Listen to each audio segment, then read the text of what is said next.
نحمدہ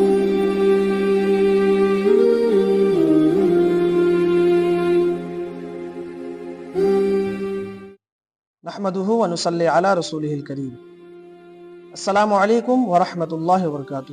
ناظرین، امید کرتے ہیں آپ تمامی حضرات خیر و عافیت سے ہوں گے۔ اللہ رب العالمین کی بارگاہ میں دعا ہے کہ رب کریم ہم سب کو اپنے حفظ و امان میں رکھے، اور بالخصوص سیدنا حضور غوث پاک رضی اللہ تعالی عنہ کی فیضان سے ہم سب کو مالا مال فرمائے۔ ناظرین، آج اس ویڈیو میں آپ حضرات کے سامنے 11ویں شریف منانے کے طریقے بیان کرنے جا رہا ہوں، یعنی آپ یہ سماعت کریں گے کہ ہم اور آپ 11ویں شریف کو کس طرح منائیں۔ تو اس کے طریقہ کار بہت سارے ہیں، جن میں سے میں صرف 5 آپ حضرات کے سامنے بیان کرنے جا رہا ہوں۔ 11ویں شریف منانے کا سب سے پہلا طریقہ یہ ہے کہ ہم فرض نماز کی ادائیگی کے ساتھ ساتھ نوافل کا بھی اہتمام کریں۔ پہلی بات یہ ہے کہ ہم فرضوں کو ان کے اوقات میں جماعت کے ساتھ مرد حضرات مسجد میں آ کر ادا کریں، اس کے ساتھ ساتھ نفل نماز پڑھنے کا بھی اہتمام کریں۔ 11ویں منانے کا سب سے پہلا طریقہ یہ ہے کہ ہم فرائض کی ادائیگی کے ساتھ ساتھ نوافل بھی ادا کریں۔ کیوں؟ اس کی وجہ یہ ہے کہ جن کے ہم 11ویں منانے جا رہے ہیں ان کی نماز سے محبت کا عالم سماعت فرمائے۔ حضور سیدنا غوث پاک رضی اللہ تعالی عنہ نماز سے بڑی محبت فرماتے تھے، نماز کے آپ عاشق تھے، ہر وقت اللہ رب العالمین کی عبادت و ریاضت تو کرتے ہی تھے، ساتھ ہی ساتھ آپ نمازوں کا خوب اہتمام فرماتے تھے۔ کتابوں میں لکھا ہے کہ حضور غوث پاک رضی اللہ تعالی عنہ 40 سال تک عشاء کے وضو سے فجر کی نماز پڑھتے رہے۔ تو ناظرین، غور کرنے کا مقام ہے کہ حضور غوث پاک رضی اللہ تعالی عنہ جن کی ہم اور آپ 11ویں مناتے ہیں، وہ 40 سال تک عشاء کے وضو سے فجر کی نماز پڑھنا کتنا مشکل کام ہے، آپ غور و فکر کر سکتے ہیں، سوچ سکتے ہیں۔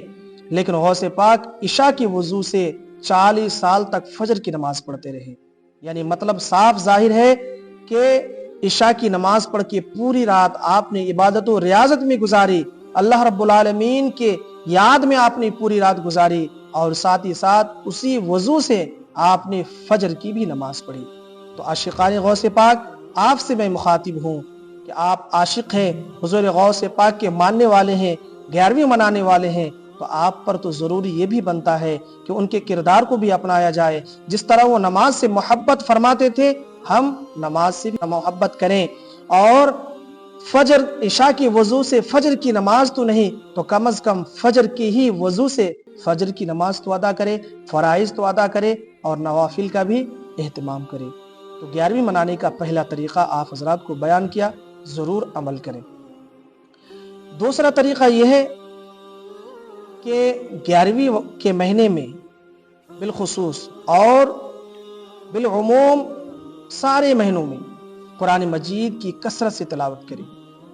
11ویں والے پیر حضور غوث پاک رضی اللہ تعالی عنہ قرآن مجید کی تلاوت کو بہت زیادہ محبوب رکھتے تھے۔ قرآن مجید کی تلاوت کرنا آپ کا محبوب مشغلہ تھا۔ کتابوں میں لکھا ہے حضور غوث پاک رضی اللہ تعالی عنہ 14 سال تک ہر رات میں 1 مرتبہ قرآن مجید ختم فرمایا کرتے تھے۔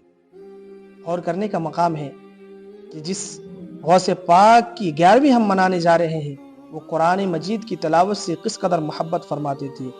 ہر رات کو 1 مرتبہ قرآن مجید ختم کر لینا کوئی معمولی بات نہیں ہے، بہت بڑی بات ہے۔ 14 سال تک اس کو کنٹینیو کرنا، جاری رکھنا، یہ غوث پاک رضی اللہ تعالی عنہ کی شان ہے۔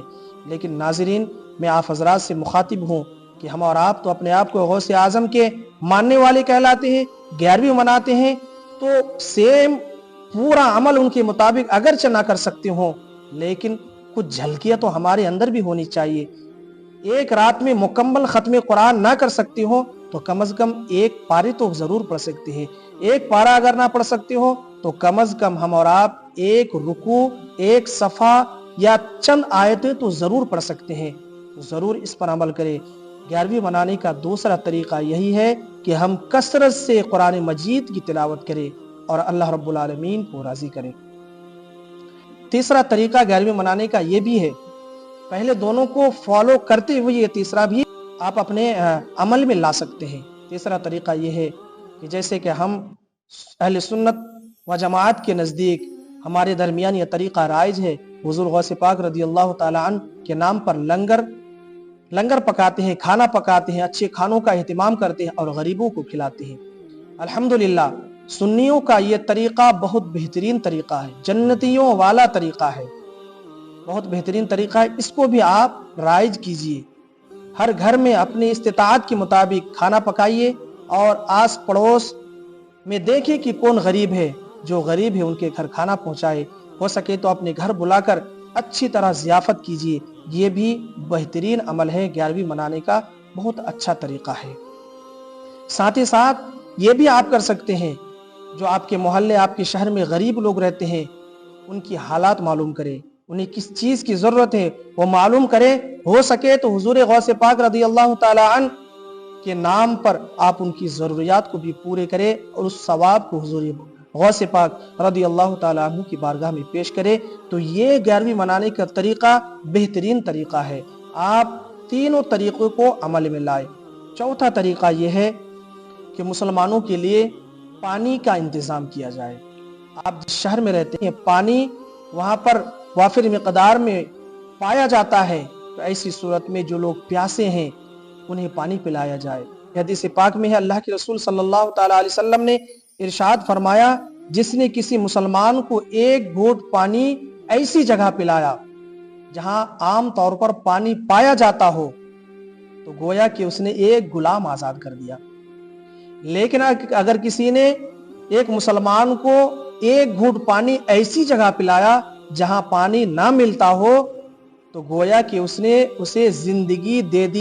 तो नाज़रीन, कितनी बड़ी फजीलत है पानी पिलाने की। तो 11वीं शरीफ की मुनासबत से आप ये काम भी कर सकते हैं कि जो लोग प्यासे हैं उनके लिए पानी का इंतज़ाम किया जाए, जो भूखे हैं उनके लिए खाने का इंतज़ाम किया जाए, जो कपड़े से महरूम हैं उनके लिए कपड़ों का इंतज़ाम किया जाए। ये भी 11वीं शरीफ मनाने का एक बेहतरीन तरीका है। पांचवा तरीका जो 11वीं मनाने का है वो ये है कि आप जिस शहर में रहते हैं, जिस इलाके में रहते हैं, वहाँ के उलमाए किराम की हालात मालूम कीजिए और उनकी खिदमत कीजिए, क्योंकि सारे उलमा की हालात यकसा नहीं है। बाज़ ऐसे भी हैं जो मजबूर है, जिनके पास मालो ज़र नहीं है लेकिन वो लब भी नहीं खोल सकते। लिहाजा हम सुन्नियों पर ये जिम्मेदारी बनती है कि उलमाए अहले सुन्नत और खुद्दामे मसाजिद जो मस्जिदों की खिदमत किया करते हैं, अजान पढ़ते हैं, साफ़ सफाई वगैरह करते हैं, उन सारों का हम ख्याल रखें, उनके हालात मालूम करें और हो सके तो उनकी ज़्यादा से ज़्यादा खिदमत करें। नाज़रीन, ये चंद बातें थी जो 11वीं मनाने का बेहतरीन तरीक़े हैं। लिहाजा इस तरीके से 11वीं शरीफ मनाएं और हुजूर गौसे पाक रदी अल्लाह ताला अन्हु को खुश करें। हमारे गौसे पाक खुश होंगे तो हमारे महबूब करीम रऊफ़ुर रहीम सल्लल्लाहु ताला अलैहि वसल्लम भी खुश हो जाएंगे, और हमारे आका सल्लल्लाहु ताला अलैहि वसल्लम खुश हो गए तो हमारा रब्बे करीम भी खुश हो जाएगा। नाज़रीन, हमें ऐसा अमल करना चाहिए जिससे अल्लाह राज़ी हो, ना कि हमें ऐसा काम करना चाहिए जिससे रब हमारा नाराज़ हो जाए। आज समाज में बहुत सारे ऐसे काम करते हैं जिनका दीन इस्लाम से कोई ताल्लुक़ नहीं है। लिहाजा ऐसे काम को हमें छोड़ देना है जिनका सबूत कुरान व हदीस से नहीं है, या फिर जिसके करने में गुनाह है वो काम हमें तो बिल्कुल छोड़ देना ही चाहिए। जो ये कहते हैं कि हम ये करते हैं इसलिए कि हमारे बाप दादा ने किया, तो बाप दादा की बात दलील नहीं है, दलील कुरान व हदीस है, अक़वाल सहाबा है, अइम्मा अहले बैत के अक़वाल, उनकी बातें, ये हमारे लिए दलील है। वो अगर ऐसा जो किए हैं उसी तरीके पर हम काम करेंगे, जो उनसे साबित नहीं है उसको हम लोग छोड़ देंगे और शरीयत मुतहरा के मुताबिक ही 11वीं शरीफ मनाएंगे। इसी तरह दीगर महाफिल का भी इनेकाद शरीयत के दायरे में रहकर ही करेंगे, जब भी हमें ये काम करने से फ़ायदा होगा, वरना हमें सवाब कुछ भी नहीं मिलेगा। हाँ, अगर आपकी नीयत नामनमूद है, दिखावा है, वाहवाही है, तो ये चीज़ें तो हासिल हो जाएंगी लेकिन सवाब हरगिज़ नहीं मिलेगा। लिहाजा हमें हर काम रब की रज़ा के लिए करनी चाहिए, اللہ کو راضی کرنے کے لیے کرنی چاہیے، اللہ کو خوش کرنے کے لیے کرنی چاہیے، ورنہ ہمارا کام کرنے کا کوئی مطلب نہیں۔ اللہ رب العالمین ہم سب کو صحیح بولنے اور صحیح پر عمل کرنے کی توفیق عطا فرمائے۔ وآخر الدعوانا ان الحمد للہ رب العالمین۔ السلام علیکم ورحمۃ اللہ۔